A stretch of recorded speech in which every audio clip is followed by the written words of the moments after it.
Welcome everyone to Fantasy Watch, where you learn which players you want to buy, sell, or hold. I'm your host, Berto, the real late bloomer. As always, the objective is to buy low, sell high, and also make sure you're not getting rid of players you should be holding on to.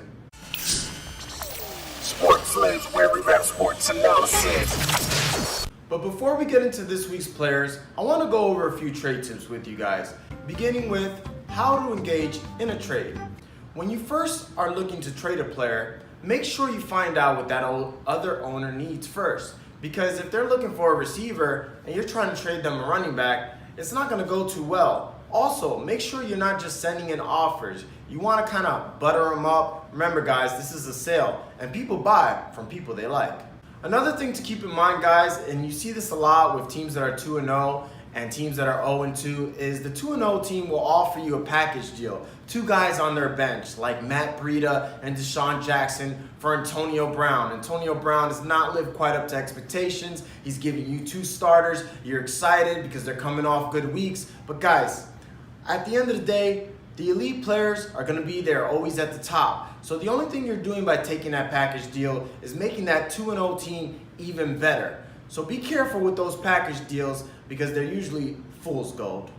And to kind of piggyback off that, you never want to trade good players who have started off maybe a little slow for okay to bad players who have started off hot. So please, no Odell Beckham for Deshaun Jackson trades.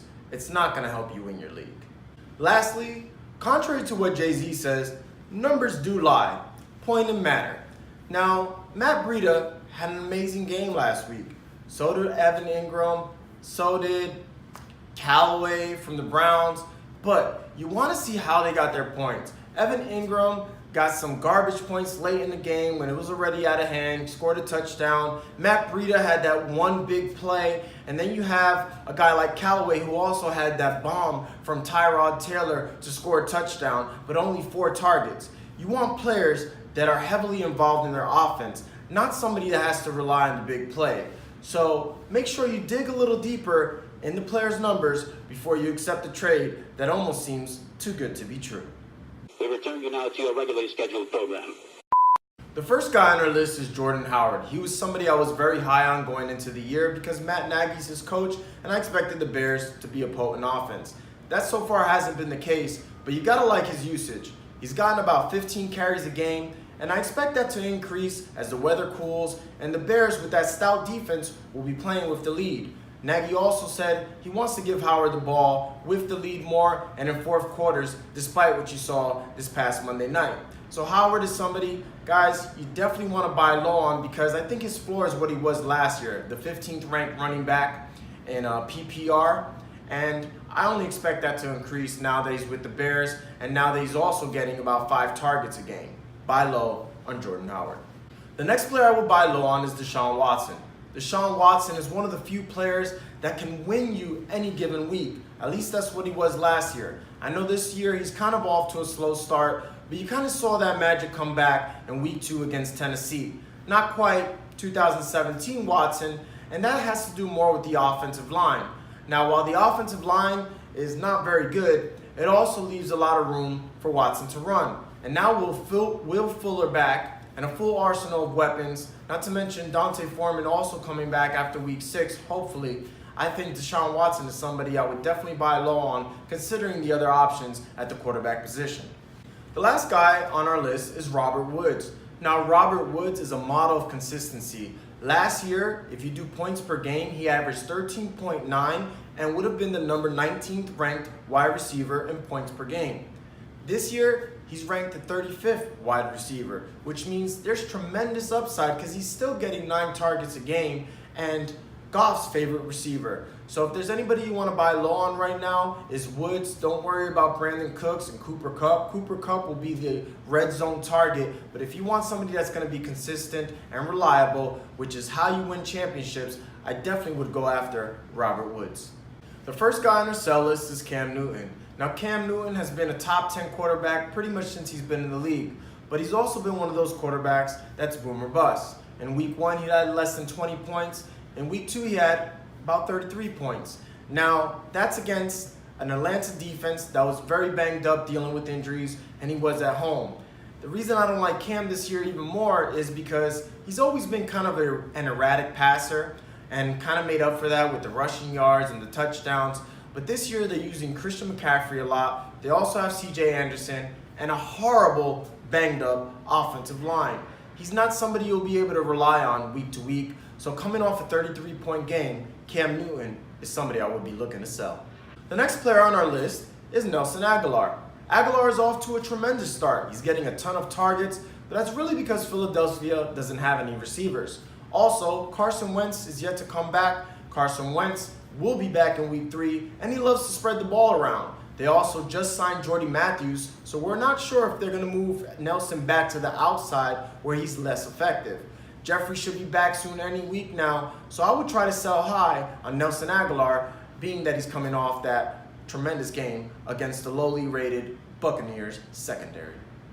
The last guy on our list is James White. Now, James White is another guy coming off a great game against the Jacksonville Jaguars, but he's more of a scripted running back. You know you're not going to throw much on the Jaguars, so the only way to really get him is those little dump passes. And also now that Sony Michel's back, they have a very crowded backfield, even more than usual, with Burkhead also in the mix. James White is a great start if you're in DFS, if you know he's going to play because another back is injured. But right now, coming off a great game, is definitely somebody you want to try and sell high. The first guy on our hold list is Russell Wilson.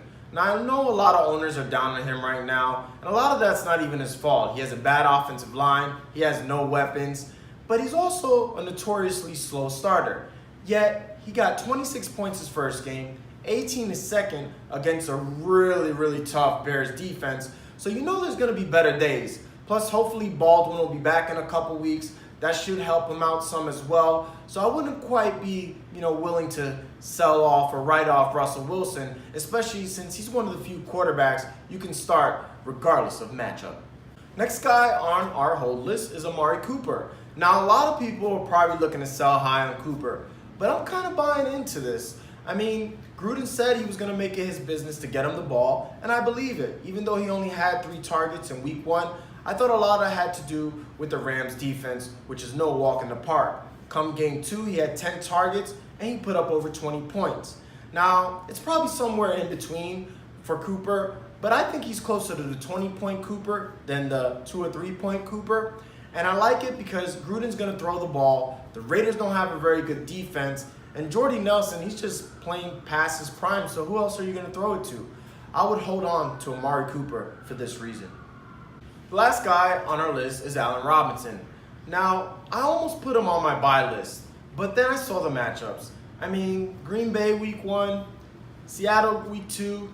I do love the targets. He led the team in targets both games, but he was somebody I was a little worried about going into the season because they had so many weapons. So the fact that he got 14 targets the last game was really surprising. So I do like that. But with the 14 targets, he only had like 80-something yards. So that is a bit of concern. And Mitch Trubisky hasn't exactly looked like Peyton Manning out there, which is why I need to see more before I buy or sell Allen Robinson. Thank you everyone for watching Fantasy Watch, and be sure to subscribe for all the latest fantasy content and comment down below who you think you should buy, sell, or hold, or any fantasy related questions for that matter, and be sure to follow me on social media at SportsLibs. Till next time, guys.